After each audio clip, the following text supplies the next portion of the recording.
Okay, so we were talking about this Google form and देखते हैं how many responses we have received.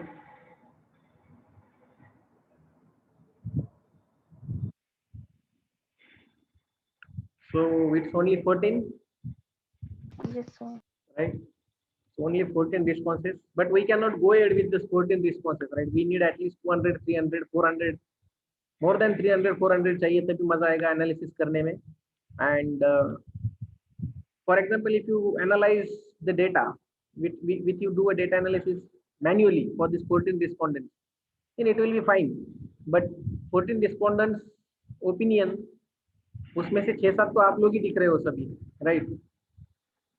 तो बाहर से sir कोई टोटल 9 पार्टिसिपेंट्स है विजिबल है सर, बाकी अच्छा वो नीचे स्क्रॉल डाउन करेंगे तब. हाँ, बट 14 है तो उसमें से क्या है, 5-10 4-5 ऐसे हैं जो बाहर के होंगे, आपके आपके नेटवर्क में होंगे, right?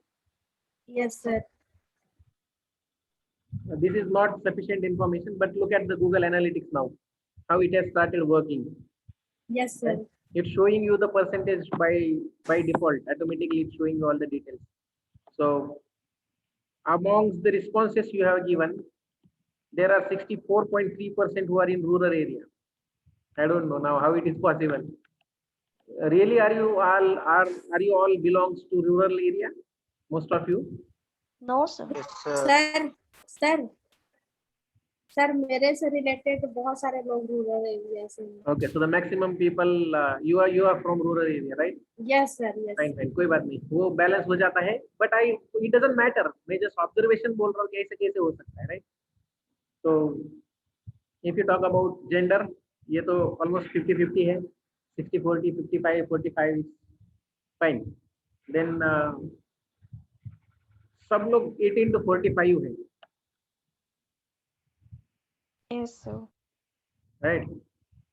100% people are from 18 Yes, to 45. It means, what is it reflecting?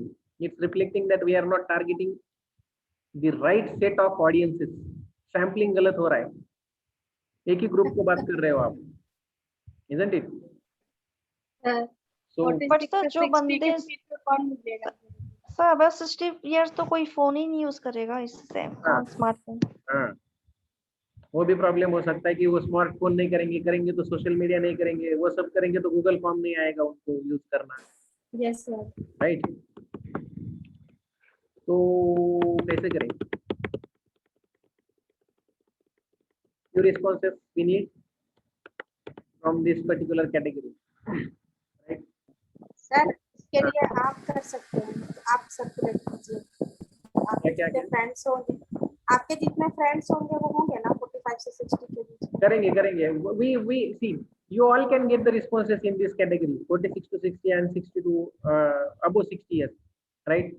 क्योंकि you have your parents in second group, you have your grandparents in third group. कोई ना कोई तो मिलेगा ही, आजू बाजू वाले अंकल आंटी, उनके मम्मी पापा, बट एफर्ट्स करना पड़ेगा, right? We have to go sit with them and fill their details from your phone, right? या फिर send it to the someone who is known to this kind of thing. मैं भेजूंगा कुछ लोगों को, we will get responses, वो बात नहीं है. कुछ ना कुछ 5-10 रिस्पॉन्सेस तो पक्का मिल जाएगा. I will show it on Monday how we will get responses, but you all also should put your efforts. It is really not expected performance in terms of collecting the responses. मुझे लगा था 50-100 तक तो चला गया होगा. Unfortunately, I forgot and nobody मतलब nobody of you have reminded, because मैंने आपको बोला ही नहीं कि रिमाइंड करा दो करके. शायद मैंने केवलजीत को मैसेज करके बोला था कि मैं फॉरवर्ड कर दूंगा, बिकॉज यस सर, बट आपने याद दिलाने के लिए नहीं कहा था तो मैंने नहीं. I forgot you to remind me. तो ठीक है, करते हैं, आज करते हैं उसको, कोई बात नहीं. देन फैमिली इनकम में सब अप टू 5 लाख से मे बी. अब now this is significant information, right? जो हमारा रिलेवेंस है, सब लोग रूरल में से बिलोंग करते हैं, मैक्सिमम लोग रूरल में से हैं, तो इनकम भी एवरेज ही है. इनकम कैटेगरी वही वाला आता है. फिर स्टूडेंट कैटेगरी में आते हैं सब लोग. स्टूडेंट है तो इनकम कम रहेगा, राइट? यहाँ एजुकेशन में अंडर ग्रेजुएट 18 to 45 है, तो सब लोग अंडर ग्रेजुएट के आसपास ही है. बहुत सारे प्रीति के फ्रेंड्स ने भर दिया है, तो उन लोगों को पता है. So this is really, I just want to make you sure that or I just want to communicate you that this sheets work properly. The data, collected data talks for you, isn't it? It talks for you. Then vaccine brand you will prefer. सब लोगों को Covishield पता है. Maybe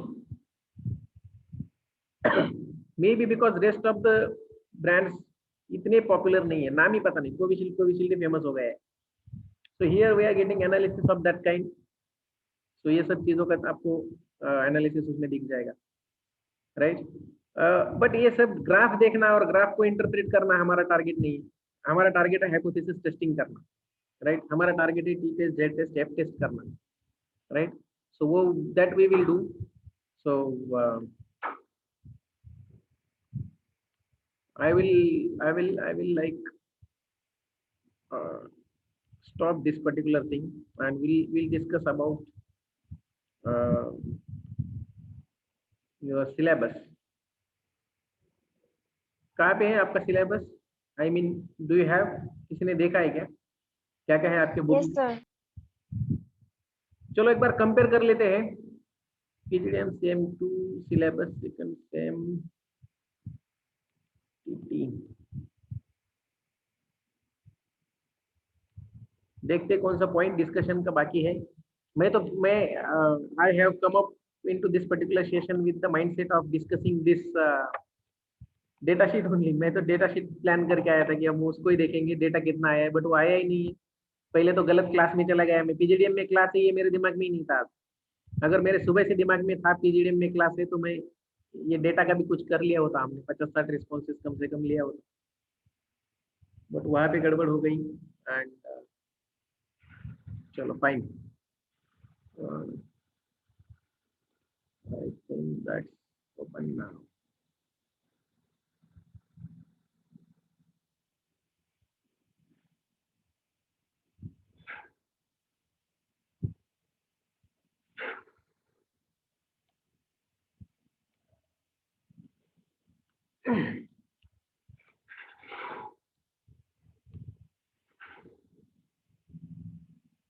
Is it visible? Yes sir. Yes, sir. Right. तो चलो देखो जरा क्या क्या है. Check out what are the things we need to discuss. क्या क्या डिस्कस किया है. इकोनॉमिक्स आ गया, research methodology. Okay. So can someone just take a stock of situation. क्या बाकी है बोलिए. Someone please read it for me. Sir measurement and scaling, ये टॉपिक आई थिंक लेफ्ट है. रिसर्च मेथोडोलॉजी में हमको क्या क्या पढ़ना एक्सपेक्टेड है वो दिया है यहाँ पे. Overview of marketing research, right. वो हमने किया है. We have discussed about scope, importance, limitations, right, objectives. If you remember we have discussed those things. Introduction to market research Yes, sir. आपको मार्केट रिसर्च इंडस्ट्री के बारे में बताया था. We have discussed about top companies, types of market research report. Yes. What is next point Deepak? Market research problem, research design and formulation. Yes किया है हमने. Yes sir. उसमें आगे क्या है? Research design, exploratory research design, secondary data, exploratory research design, qualitative research, descriptive research design, survey, descriptive research design, observation, measurement and data collection, measurement and scaling. Sir, I think this topic is left, scaling. Measurement and scaling हमने देखा है ना. Ordinal, nominal, ratio और Okay. Right. Scale में हमने discuss किया है. that these are the scales on which you measure variables, right? Continuous, discrete variable, nominal data, ordinal Okay. data. So that is hypothesis testing तक हुआ है sir. हाँ. तो हमने हमारे इसमें रहा क्या गया है fundamentals and comparative of scaling. ये भी हमने डिस्कस किया है. Cross tabulation. Measurement and scaling, non comparative scaling techniques, questionnaire and for ये रह गया है non comparative scaling technique. Actually जितना बिग कुछ नहीं, not nothing serious, nothing big to discuss in that, but करते हैं उसको हम. क्वेश्चनर एंड फॉर्म डिजाइन, ये तो हमारा परफेक्ट हुआ है, राइट? Yes sir. और लेटेस्ट है सैंपल डिजाइन एंड प्रोसीजर्स, मैंने पढ़ाया है आपको। कौन कौन से sample design? Which are two major sample designs? Sir randomly, non randomly. Random, non random नहीं, प्रोबेबिलिटी, नॉन प्रोबेबिलिटी। हाँ, उसको रैंडम नॉन रैंडम बोल सकते हो, but probability non probability, right? And then probability में various types we have understood, and non probability may also we have discussed something about convenience sampling and all, so that is already in the place. Then questionnaire and form design हो गया। क्या कहाँ पे थे? Data analysis and reporting, frequency distribution. अब ये चीजों को थोड़ा ध्यान से समझो आप। हम यहाँ तक पहुंचे हैं, राइट? फॉर्म डिजाइन हो गया है, मतलब हम डेटा कलेक्ट करने वाले हैं अभी। तो डेटा कलेक्ट होने के बाद हमारे पास आता है सैम्पलिंग वगैरह, तो हमने कर लिया था। Then data analysis and reporting, ये चीज हमको शुरू करनी है। अब डेटा एनालिसिस में हमको क्या क्या पढ़ना है? Frequency distribution. तो अभी मैंने जो आपको दिखाया दैट इज फ्रीक्वेंसी डिस्ट्रीब्यूशन। जो गूगल फॉर्म में आपने देखा कितने परसेंटेज क्या है, frequency means what? What do mean by frequency?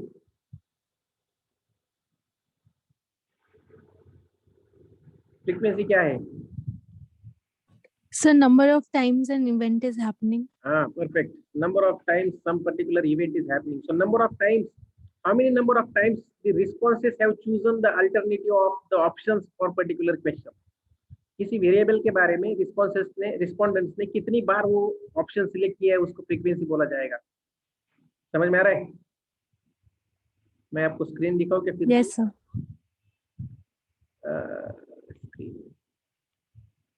किसी वेरिएबल के बारे में जो आंसर है उसका ऑप्शंस, मतलब किसी वेरिएबल के बारे में लोगों ने कितनी बार पर्टिकुलर ऑप्शन या पर्टिकुलर रेंज सिलेक्ट की है, that is number of time of frequency. For example, if I ask you what is the education level of yours, for example, इसका फ्रीक्वेंसी निकाल सकते हैं क्या? What is the name of your, ये what is your name, इसका frequency हो सकता है क्या?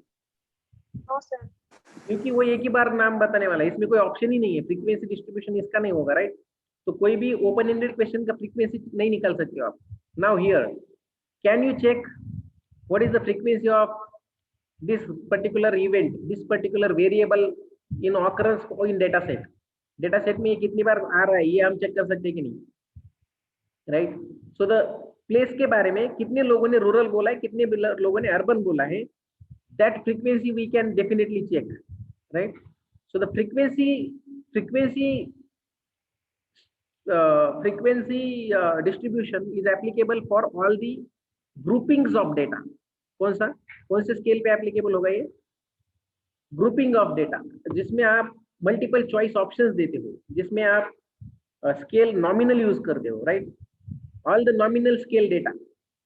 अभी वो फिर से नॉमिनल स्केल क्या है वो मत पूछना। समझ में आ रहा है कि मैं क्या बोल रहा हूँ? जो डेटा को सिर्फ आप कैटेगराइज कर सकते हो, ऑर्डर में, सीक्वेंस में या मैथमेटिकल ऑपरेशंस में नहीं रख सकते हो, उस डेटा का आप फ्रीक्वेंसी टेस्ट करते हो। बाकी any kind of data, for example if I ask you what is your age, right? What is your age, if I ask you how old you are, इसका ये ग्रुपिंग है, ये nominal data है, right? ये nominal data है। अगर ये data को मैं ग्रुपिंग में डालना चाहता हूँ तभी मैं इसका फ्रीक्वेंसी निकाल सकता हूँ। अगर मैंने इसको आपको ओपन में पूछा और नंबर में आपका यूज लिया, जो मैंने आपका रेशो स्केल में डेटा लिया, मैंने आपका क्या किया, मैंने रेशो स्केल में डेटा लिया। रेशो स्केल कैसी होती है? Open scale. मैं अगर आपको ये क्वेश्चन ओपन रखता हूँ, ऑप्शन नहीं देता हूँ, आपने बोला मेरा एज 18 है, 20 है, 22 है, 25 है, सब लोगों ने अलग अलग आंसर दिया, तो उसका फ्रीक्वेंसी मैं निकाल सकता हूँ क्या? ओपन एंडेड डेटा का उसका फ्रीक्वेंसी तो नहीं निकाल सकता, बट मैं उसका मीन निकाल सकता हूँ, इजंट इट? समझ में आ रहा है क्या? Yes sir. इसी क्वेश्चन को अगर मैं ओपन एंड से पूछता हूँ तो हो जाता है रेशो स्केल डेटा या रेशो स्केल डेटा, और इसी क्वेश्चन को मैं ग्रुप में पूछता हूँ तो हो जाता है नॉमिनल स्केल डेटा। तो most of the times you use frequency distribution for nominal range data, nominal scale data। जो डेटा नॉमिनल स्केल पे यूज किया जाता है उसको आप फ्रीक्वेंसी टेबल यूज करते हो। Frequency table helps you to identify the spread of particular variable, particular response, the spread of particular response among total response and among total options available for that question. जो variable आप measure कर रहे हो, what is variable here? Age is variable here, right? Age is variable here. You have given 3 options. You wanted to identify among total responses in which group of age how many people are falling. So उसको check करने के लिए आप frequency analysis करते हो. समझ में आ रहा है? Yes. So what next? Yes, sir. आगे क्या है फिर? अभी क्या रहता है फ्रीक्वेंसी एनालिसिस के बाद? क्या है वो इधर दिख रहा है क्या? So frequency analysis then you can see बहुत सारे नॉमिनल स्केल के डेटा को किया जा सकता है. यहाँ पे क्या है 5 पॉइंट लिकर स्केल है, राइट? 5 पॉइंट लिकर स्केल है. एक्चुअली आप इस ऑर्डिनल रेशियो डेटा का भी फ्रीक्वेंसी निकाल सकते हो, इस डेटा का भी फ्रीक्वेंसी निकाल सकते हो, right? For example for this particular variable, how many people have said strongly agree, how many people have said disagree, how many people have said this particular, how many people have selected this particular options. तो इसका भी मतलब ordinal और ratio ये same scale है, इसके लिए मैं बोलता था थोड़ा सा डिफरेंस है, but these are interchangeable scale. Like ordinal ratio में थोड़ा सा डिफरेंस है ऑर्डिनल और रेशियो में. सो अगर आप ऑर्डिनल भी मेजर करते हो तो भी फ्रीक्वेंसी निकाल सकते हो, but application of frequency would not be right tool to analyse ordinal data, क्योंकि सिर्फ परसेंटेज में पता करके पता नहीं चलेगा ना आपको कि डीपनेस कितना है उनकी रिस्पॉन्सेस का. सिर्फ डीपनेस के लिए आपको क्या करना है, कंटिन्यूअस स्केल में चेक करना है उसको, नॉट इन इंटरवल स्केल. अगर आप ऑर्डिनल डेटा को इंटरवल की तरह ट्रीट करते हो तो वो जाता है नॉमिनल डेटा. ये नॉमिनल भी बन जाएगा. This 5 can be groups also, like your gender, like your age, उसके जैसे ग्रुपिंग थे तो इसको हम ग्रुप की तरह भी ट्रीट कर सकते हैं. So this is ordinal ratio data. ये दोनों भी स्केल में बैठता है ये data, right? But if you treat this data as a ordinal data, it will create a more deep insights for you. तो फ्रीक्वेंसी इसका भी निकाला जा सकता है. ऐसा नहीं कि सिर्फ नॉमिनल डेटा का ही निकाला जा सकता है. सिर्फ डिस्क्रीट डेटा का फ्रीक्वेंसी नहीं निकाला जा सकता है. समझ में आ रहा है? डिस्क्रीट जो डेटा होता है जहाँ पे कट किया जाता है. Yes, sir. चलो, बिकॉज डिस्क्रीट डेटा क्या होता है? If I ask you how many dogs you have, you will say 2, right? तो 2 का फ्रीक्वेंसी निकालने का कोई मतलब नहीं निकालेगा. जो मैं ओपन एंडेड आप मैं पूछता हूँ what is your as and I give the open full number answer, तो उसका फ्रीक्वेंसी निकालने से आपको ज्यादा कुछ इंसाइट नहीं मिलने वाला है. सो वी डोंट यूज, निकाल ही नहीं सकते लॉजिकली, तो we don't use that on the ordinal data, sorry ratio data which is discrete ratio data. So continuous और डिस्क्रीट रेशियो डेटा का नहीं निकाल सकते हम, बट ऑर्डिनल और नॉमिनल में हम लगा सकते हैं फ्रीक्वेंसी टेस्ट. तो आगे क्या है? Cross tabulation, right? Cross tabulation मैं आपको पढ़ाऊंगा, बट मीनिंग समझ देता हूं. आपको क्या लगता है क्रॉस टेबुलेशन क्या होगा? कभी सुना है कि क्रॉस टेबुलेशन में बिजनेस रिसर्च मेथोडोलॉजी वगैरह में? Sir, it's a type of table. Cross tabulation is the test which helps you to understand the outcome of 2 nominal variables. क्या? The classification of 2 nominal variables. मतलब अगर आपको ये देखना है रूरल में कितने लोग मेल और फीमेल है, out of total people in rural how many people are male and how many people are female. 2 चीज अगर एक साथ कंपेयर करनी है आपको, मतलब if you want to see something with in another variable, like for example out of total it and see this frequency distribution cross tabulation, it is only a data classification tools, data presentation tools, right? ये data analyse नहीं करते, present करते, data को represent करते, इसका statistical significance check नहीं करते. So cross tabulation is helpful to to get readings for particular variable inside other variable. आपको ये देखना है कि टोटल पॉपुलेशन में रूरल में कितने हैं और रूरल में मेल और फीमेल कितने हैं।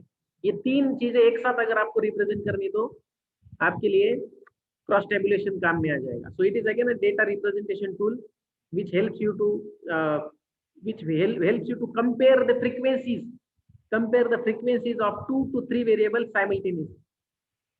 क्या करता है, दो वेरिएबल का frequency among each other, within each other and among each other compare करने में आपको हेल्प करेगा। ये करेंगे हम, इसको प्रैक्टिकली करके दिखाऊंगा आपको।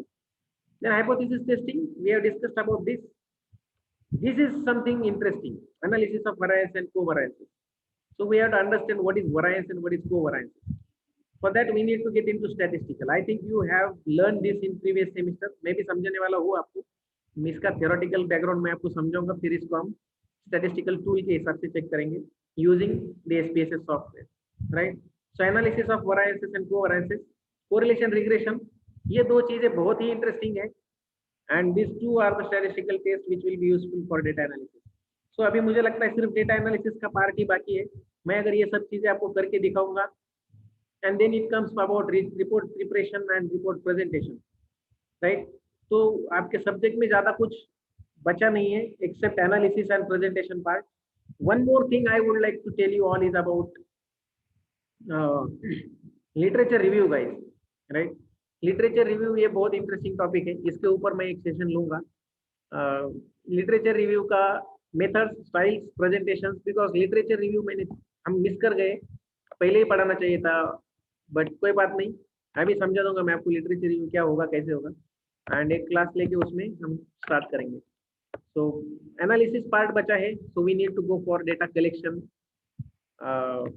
Collection before we go for analysis, right? तो अभी I think can we take this assignment offline today in this particular class itself? अभी एक असाइनमेंट करते हैं, सब लोग मिलके डेटा कलेक्शन के पीछे लग जाते हैं, राइट? ऑफलाइन असाइनमेंट मैं भी करता हूँ, आप भी करो। मैं I will stop this session here, but we will keep working offline for next 1 hour. आप अपनी तरीके से डेटा कलेक्ट करने का कोशिश करो। That's also part of, put it on Facebook, WhatsApp status, जहाँ रखना है तो फेसबुक में भी डालो सब लोग, कम से कम 2-2 रिस्पॉन्स वहां से आ गए तो भी 10-20 रिस्पॉन्सेस हो जाएंगे, isn't it? So I think I don't want to divert your thought process to another topic right now. नहीं तो लिटरेचर रिव्यू पे 2 घंटे का सेशन तो मैं आपको अभी भी बता सकता हूँ, कोई बड़ी बात नहीं। I can keep talking on literature review for hours and hours, 2-3 घंटे हो सकता है उसमें, but that's not the point and agenda. अभी हम रिसर्च में हैं, डेटा एनालिसिस में हैं, तो हम डेटा एनालिसिस के बारे में सोचते हैं। पहले हमको चाहिए डेटा कलेक्शन। तो the important thing you all will do today is we will get responses. I will keep observing कि कितने लोग कितने responses आ रहा है, किसके किसके नाम से आ रहा है वो भी पता चलता है, आप लोगों को पता है। entire data sheet can be created there. तो वो डाउनलोड कैसे करना है वो सब हम नेक्स्ट सेशन में देखेंगे। अभी I will stop this particular session and we all will start working on data collection. चलेगा? सर्विस टाइप अभी हमको सबको क्या करना है, लिंक फॉरवर्ड करके डेटा कलेक्ट करके लेना है, हमारे फ्रेंड्स से लोग, हमारे गूगल फॉर्म, यस वही वाला ना जो आप लोगों को दिए हैं, वही लिंक हमको फॉरवर्ड करनी है सब लोगों ओके को। Sir, okay sir. और हम नहीं हो अच्छी, we know that we are lagging behind in the aged class of responses, upper वाले एज का ओपिनियन हमको नहीं मिल रहा है, तो proactively go and watch for this fight and responses in that category. मैं मेरे तरीके से करता हूँ, but don't be dependent on me, कि मुझे बहुत सारे बाकी के काम भी है करने जैसे, तो पता नहीं मैं कब दिमाग से मेरे स्किप हो जाएगा, या अभी तो मैं करूंगा क्योंकि 1 घंटा आगे वाला मेरा भी लेक्चर का टाइम है ना, so I will utilize this time for getting the responses only, but it is your job to get some quality responses in this form. तो अभी stop करते हैं, I will stop here and you also all will get a time of 1 hour to get this done, and okay sir. by 5:30 you personally will respond me कि क्या क्या किया है आपने, कितने कितने रिस्पॉन्सेस किया है, राइट? तो शेजल, रमेश, प्रीति, कंवलजीत, 4 लोग हो, आप एक, मैं हूँ, मैं खुद भी बता दूंगा मैंने कितना किया है। But sir okay Sir. हम लोग शेयर करते हैं, बट सर रिस्पॉन्स आया कि नहीं ओनली यू कैन चेक ना, हम लोग तो चेक नहीं कर सकते। रिस्पॉन्स आए कि नहीं वो मैं चेक कर सकता हूँ, बट मुझे भी हर टाइम लॉग इन करके देखना पड़ता है, मुझे कोई नोटिफिकेशन नहीं आता है, राइट? Yes sir. आता है वैसे ईमेल पे नोटिफिकेशन, पर वो बिना काम के 4-5 ईमेल आ जाएंगे, तो मैं वो नहीं रखा है ऑनलाइन। चाहिए तो मैं आपको करा सकता हूँ फिर नोटिफिकेशन टू ईमेल आईडी, कौन सी ईमेल आईडी में नोटिफिकेशन चाहिए तो वो मैं कर सकता हूँ, बट जरूरत नहीं है नो उसका। सर, हम लोग कर लेंगे। नहीं, उसका जरूरत नहीं है, क्योंकि आप अपनी तरीके से करो, आप लोगों को पता है कहाँ से पुश करना है, यस और सर। फेसबुक में भी डाल दो, अपने अपने वॉल पे चला जाएगा लिंक, तो कोई फर्क नहीं पड़ेगा। वैसे मैं कर लूंगा, मेरे बहुत सारे ग्रुप से कॉन्टेक्ट में भेज दूंगा, आप भी उसी तरीके से करवाओ। So let's stop here and get back to the Yes, work, sir. Right? बिना डेटा के आगे नहीं बढ़ सकते, पता है आपको, तो करो सीरियसली, मंडे भी वेस्ट ना होना जाए अपना कहीं, राइट? नो सर, नहीं होगा वेस्ट। चलो, okay, all the best, take care, have a good day thank you sir. And work on Bye, the sir. Assignment Thank you. Given, right? या सर।